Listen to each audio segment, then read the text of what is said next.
Paulit-ulit nga lang ba ang mga aligasyong ibinabato kay VP Sara para tanggalin siya sa pwesto? Simple answer, may bago sa mga reklamo, although most of the allegations are similar to those raised during last year's impeachment saga.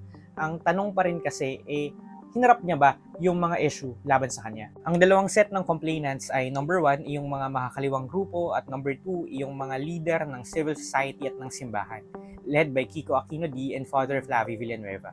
Yung unang petisyon inendorso ng Makabayan at yung pangalawa ay inendorso ni Congresswoman Laila De Lima at Percy Sendanya. Same faces from last year's impeachment drama. Both complaints say VP Sara betrayed public trust dahil pa rin sa di umano'y maanumalyang paggasta niya ng kanyang confidential funds worth 612.5 million pesos from December 2022 to the third quarter of 2023.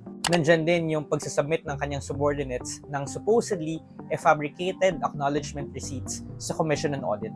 Kaya nga naging katatawanan kung sino nga ba talaga si Mary Grace Piatos. Sa second complaint naman, nabanggit din ang mga dating aligasyon ni Antonio Trillanes patungkol sa alleged ill-gotten wealth ni VP Sara. That's based on supposed bank account transactions involving hundreds of millions of pesos na grossly disproportionate daw sa kanyang sweldo bilang opisyal ng Davao City noon. Nabanggit din ang pagkakadawit niya sa extrajudicial killings sa Davao City, citing the testimony of International Criminal Court witness Arturo Las Cañas at yung mga banta niya sa buhay ni Presidente Marcos at ng pamilya nito during her public meltdown in a midnight media interview sa House in November 2024. Ang common denominator sa dalawang reklamo ay ang pagsama sa sworn affidavit ni Ramil Madriaga na di umano'y dating tauhan ng vice-presidente. Sabi kasi ni Madriaga, upon VP Sara's instructions ay pinaghatid daw siya ng mga bag na puno ng salapi sa kung sino-sino.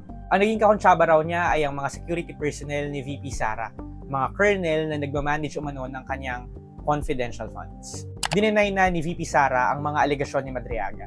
Whether lulusot sa House ang mga panibagong impeachment complaints laban kay VP Sara remains to be seen, pero it is likely that they will undergo longer impeachment proceedings kumpara sa mga reklamo laban kay Pangulong Marcos na mabilis ibinasura ng komite. Interesting yung isang rason na binigay kung bakit pinatay ang mga reklamo laban kay Pangulong Marcos. Dahil daw yung mga aligasyon ni former Congressman Zaldico laban sa presidente patungkol sa kickback scheme ay hindi man lang sworn affidavit at ginawa lang via video. That is not the case for VP Sara, who is facing allegations backed by sworn affidavits. Ang sabi ng impeachment endorsers, panahon na para bigyan ng pagkakataon si VP Sara to properly answer the allegations against her. Hindi ito recycled complaint kasi hanggang ngayon, hindi pa sumasagot ng personal si VP Sara Duterte sa mga kaso ng katiwalian, pang-aabuso sa kapangyarihan at pagnanakaw sa kaban ng bayan. Ako po si Dwight De Leon, and for more impeachment updates, visit the Rappler website or download the Rappler app.